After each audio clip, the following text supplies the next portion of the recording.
Ah, ano kasi na, medyo kami ni Joyanna na.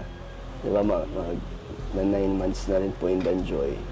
Tapos, di naman po namin na napipigilan yung pagsasama namin ni Joy minsan. Tapos, masaya naman. So, gusto namin, subukan ni Joy na maging totohanin yung love team.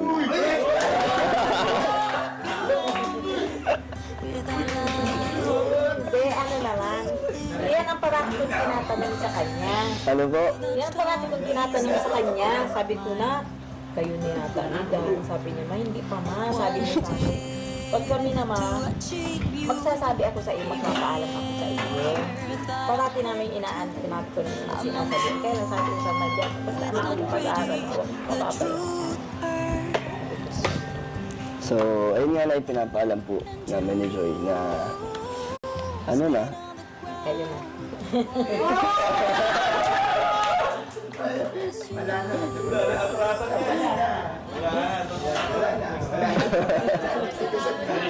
Ano na ano mo nararamdaman niyo? Kasi masaya ako para sa Masaya ka po? Masaya ako para sa